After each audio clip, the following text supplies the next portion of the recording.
9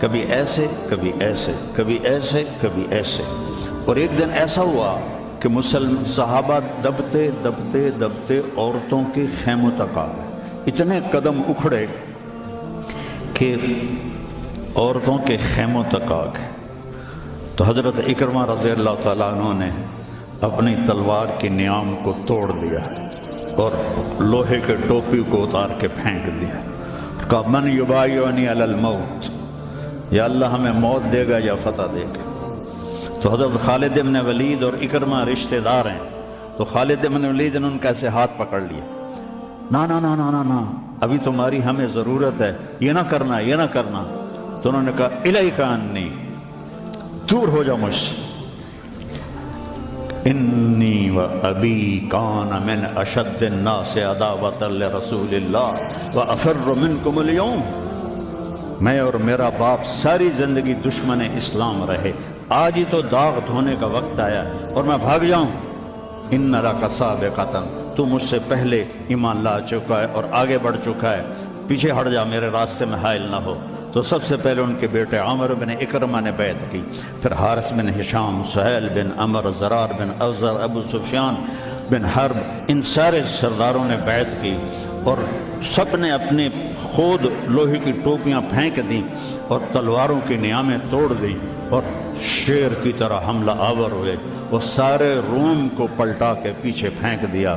اور جب روم کے قدم اکھڑ گئے تو خالد بن ولید فوراً بھاگے بھاگے واپس آئے کہ میں پتہ کروں کہ اکرمہ کس حال میں ہے اور عمر کس حال میں، رشتہ ایک مخزومی ہے نا دونوں۔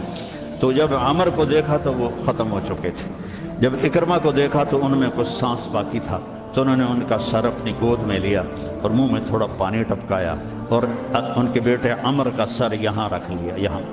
تو ان کی آنکھیں کھلی کر قول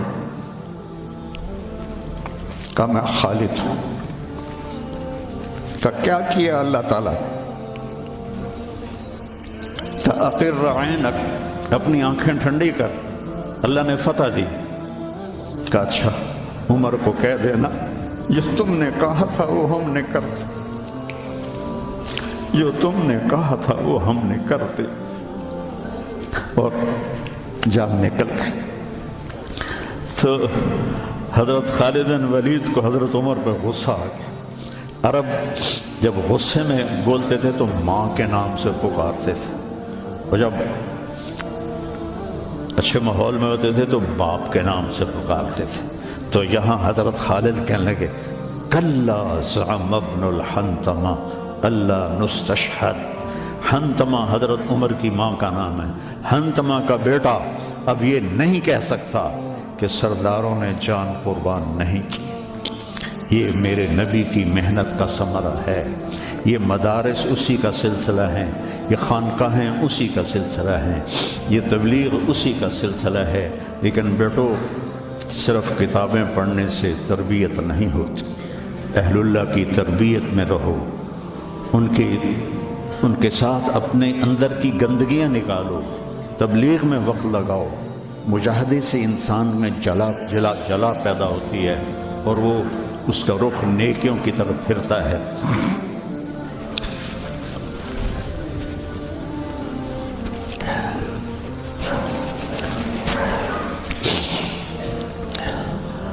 تو نیت کرتے ہو سارے؟ چند باتیں کہتا ہوں۔ اپنے اس ماحول میں غیبت کسی کی نہ کرو نہ سنو۔ غیبت اشد من الزنا، غیبت زنا سے زیادہ سخت کام ہے۔ غیبت نہ کرو کسی کی۔ کئی لڑکے بہت ہی نیچے چلے جاتے ہیں، اپنے استادوں کی غیبت کرتے ہیں، یہ محروم ہو جائیں گے، یہ کبھی بھی علم حاصل نہیں کر پائیں گے۔ تو مجھے ایک واقعہ یاد آ گیا۔ قاضی احسان احمد شجاع آبادی رحمۃ اللہ علیہ ختم نبوت کے امیر تھے، تو میرے والد صاحب سے بڑا ان کا گہرا تعلق تھا، تو ہمارے گھر آتے تھے، میں چھوٹا تھا، تو انہوں نے اپنا واقعہ سنایا کہ میں تو ناقص کا صیغہ ہوں قاضی، تو ویسے بھی میں ناقص تھا، مجھے اتنا پڑھنا لکھنا آتا نہیں تھا، اور ایک طالب علم تھا جو بہت قابل تھا، اور وہ استاد پہ ایسا اشکال کرتا کہ استاد کو جواب نہیں آتا تھا، تو پھر وہ ہنس پڑتا تھا۔ تو ایک دن استاد نے دکھی ہو کر کہا جا تو بھینسیں ہی چرائے گا۔ اور ایک دفعہ میرے استاد اٹھے تو ان کا جوتا دور پڑا تھا، تو میں بھاگ کے گیا، جوتا اٹھا کے لایا اور ان کے سامنے رکھا۔ کہنے لگے بادشاہ تیرے جوتے سیدھے کریں گے انشاءاللہ۔ تو قاضی صاحب فرمانے لگے کہ اس لڑکے کو میں نے خود بھینسیں چراتے دیکھا، میں نے اسے خود بھینسیں چراتے دیکھا۔ اور تحریک ختم نبوت میں جب قاضی صاحب کو، چونکہ یہ تحریک کے سر امیر تھے، جب ان کو بلایا گیا تو جنرل اعظم تھا گورنر پنجاب کا، تو جو بھی بات چیت ہوئی وہ تو انہوں نے نہیں بتائی تھی۔ جب اٹھے تو ان کے جوتے قالین سے پرے پڑے تھے، تو جنرل اعظم بھاگ کے گیا اور آپ کے جوتے اٹھا کے لا کے آپ کے سامنے رکھے، تو قاضی صاحب رونے لگے۔ تو انہوں نے کہا حضرت جی اس میں رونے کی کیا بات؟ کہا نہیں، ایک بات یاد آئی ہے اپنے استاد کی، آج اس کو زندہ ہوتا دیکھ رہا ہوں تو اس پہ رونا آیا ہے۔ اپنے استادوں کی غیبت نہ کرو، ان کی برائی نہ دیکھو، وہ آنکھیں بند کر دو جو کسی کی برائی دیکھتی۔ اپنے عیب دیکھو، دوسروں کی خوبیاں دیکھو، ایک آپ میں غیبت نہ ہو، کوئی آپس میں لڑا ہوا نہ ہو کہ میں نے اس سے بات نہیں کرنی۔ اب بچے ہیں، جوان ہیں، ہو سکتا ہے کوئی بچہ کسی بچے سے لڑا ہوا ہو اور اس کی بول چال بند ہو، تو ایسے دل کے اوپر تالے نہ لگاؤ، اپنے دل کو کھلا کرو اور معاف کر دو اور اس کے سینے سے لگ جاؤ، تب جا کر تمہارے اندر علم کا کچھ نور آئے گا۔ جس دل میں بغض ہوتا ہے اس میں علم نہیں آتا ہے۔ اور پہلی تکبیر اولیٰ کی کوشش کرو، تکبیر اولیٰ کے ساتھ نماز پڑھنے کی کوشش کرو، تکبیر اولیٰ کے ساتھ نماز پڑھنے کی کوشش کرو۔ اب جوان ہیں، تہجد کی پابندی کرو۔ بڑی پرانی بات ہے، مولانا یوسف صاحب رحمہ اللہ کے تھے ایک تربیت یافتہ میاں جی میواتی، تو ان کی جماعت آئی ہوئی تھی، تو میں ان سے ملنے گیا۔ مجھ سے کہنے لگے مولوی صاحب اگر اپنی بات میں اثر پیدا کرنا ہے تو رات کو اٹھنا سیکھ لے، اگر اپنی بات میں اثر پیدا کرنا ہے تو رات کا اٹھنا سیکھ لے۔ یہ آپ سے بھی کہتا ہوں کہ رات چاہے 2 نفل پڑھ لو، لیکن رات کو اٹھ کر قم اللیل الا قلیلا نصفہ او انقص منہ او زد علیہ ورتل القرآن ترتیلا۔ یہ رات کا اٹھنا، ان ناشئۃ اللیل ہی اشد وطئا واقوم قیلا ان لک فی النہار سبحا طویلا واذکر اسم ربک وتبتل الیہ تبتیلا۔ رات کا اٹھنا یہ آپ کے اللہ سے ملا دے گا آپ کو۔ آپس میں نفرت نہ ہو، آپس میں نفرت نہ ہو، آپس میں کسی سے بول چال بد نہ ہو، کسی استاد کی بے اکرامی نہ ہو۔ پھر چاہے تمہارے کچے پچے سبق بھی ہوں گے نا، جب اللہ کام لینے کا ارادہ کرتا ہے پھر کچا پکا نہیں دیکھتا، پھر اسے قبول کرتا ہے۔ مولانا تعالی شاہ بخاری رحمہ اللہ نے دورہ نہیں پڑھا تھا، صرف مشکات تک پڑھا تھا، تو وہ جب کبھی علماء میں بیان ہوتا، اس جیسا تو کوئی خطیب ہندوستان میں تو کم از کم آج تک نہیں آیا۔ وہ کہتے علماء کرام مجھے تو مشکات ہضم نہیں ہو رہی اور میں گلی گلی پھر رہا ہوں، تم سارے دورے پڑھ کے آرام سے بیٹھے ہوئے ہو۔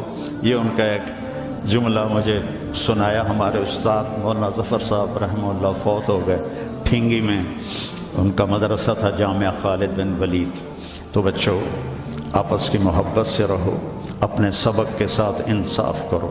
مولانا منظور صاحب آپ کے بہت بڑے محسن ہیں اور ہمارے مکتب فکر کا بہت بڑا یہ سرمایہ ہے، تو ان کی دل سے محبت کرو۔ یہ چیزیں محبت سے منتقل ہوتی، محبت سے چیزیں منتقل. یہ ٹیلی فون نہیں دو ایسے کرتے ہیں یا یوں ایسے لگاتے ہیں تو سارا ڈیٹا دوسرے فون میں چلا جاتا ہے کہ نہیں؟ سارا ڈیٹا چلا جاتا ہے. یہ وہ فون ہے، ان کے ساتھ جڑو گے تو ان کا ڈیٹا تمہارے اندر چلا جائے گا، کسی کی دعا لگ جائے گی. ایک دفعہ واقعہ سنا کہ میں بس کرتا ہوں. میں مدرسے کا امیر تھا رائمنڈ میں، تو مجھے سارے دن کی کارگزاری سنانی ہوتی تھی مولانا احسان صاحب کو، جو آج کل بہت علیل ہیں. تو میں برآمدے میں کھڑا تھا، سردیوں کے دن تھے، تو مولانا عبد الرحمن صاحب رحمۃ اللہ علیہ میرے استاد تھے، سب سے شفیق. وہ برآمدے میں ان کا بستر ہوتا تھا، مولانا احمد بٹلہ. وہ تو انہوں نے کروٹ بدلی اور کیا ہائے زور سے. تو احمد بٹلہ صاحب فرمانے لگے، مولوی صاحب خیریت ہے؟ کیا ہوا؟ کہنے کہ سر میں بڑا درد ہے. تو اس وقت رائمنڈ میں تھرموس رکھنا جرم تھا، تو 2-3 لڑکے تھے جنہوں نے چھپا کے رکھا ہوا تھا، تو مجھے پتا تھا. تو میں اسی وقت اڑ کے گیا اور اس سے میں نے کہا تھرموس دو. انہوں نے کہا وہ وہاں چھپا کے رکھا ہے. میں نے وہ لیا اور بغل میں دبا کے اوپر چادر لے لی. سردیوں کا زمانہ تھا. مولانا تشریف لائے، ان کے ساتھ میں ان کے گھر تک گیا، ان کو کارگزاری سنائی. وہ اندر گئے، میں نے وہیں سے دیوار سے چھلانگ لگائی. یہ 72-73 کی بات ہے، جب کوئی بازار نہیں تھا رائمنڈ میں.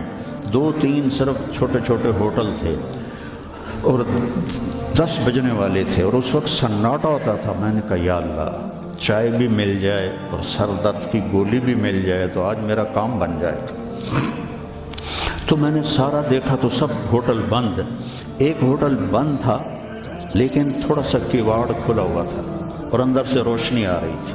وہ انور نام کا ایک ساتھی تھا مرحوم، اس کا ہوٹل تھا. میں اندر گیا، میں نے کہا بھائی انور چائے چاہیے. کہا بھائی میں تو تھک گیا ہوں سارا دن، تو خود بنا لے. تو وہ سٹوو ہوتا تھا ہوا والا، وہ میں نے چائے بنائی، تھرموس میں ڈالی. میں نے کہا کوئی سر درد کی گولی ہے تیرے پاس؟ اب چائے کے کھوکھے پر کھوکھا، سر درد کی گولی کا کیا کام ہے؟ کہنا کہ وہ پھٹے پر دیکھو شاید کوئی پڑی ہو. تو میری تقدیر میرا ساتھ دے رہی تھی. میں نے دیکھا تو ایک ساری ڈان ہوتی تھی اس وقت، وہ سر درد کی گولی تھی، جیسے آج کل پیناڈول ہے، وہ ساری ڈان پڑی تھی. میں نے کہا لے بھائی آج کام بن جائے. میں نے وہ لی اور دوڑ لگائی، اور جب مولانا چادر لے کے پڑھتے تو میں نے ایسے پاؤں دبائے. تو انہوں نے سر سے رضائی ہٹائی، مجھے دیکھا، کیا بات؟ میں نے کہا جی یہ چائے ہے، یہ گولی ہے، آپ کھا لیں، آپ کے سر میں درد. تو ان کے منہ سے کلمات نکلے، اس کا میں ثمرہ ہوں. اپنی ذات میں کچھ نہیں، میرے استاد کی دعا مجھے لگی. ان کے چہرے پر اتنی خوشی آئی،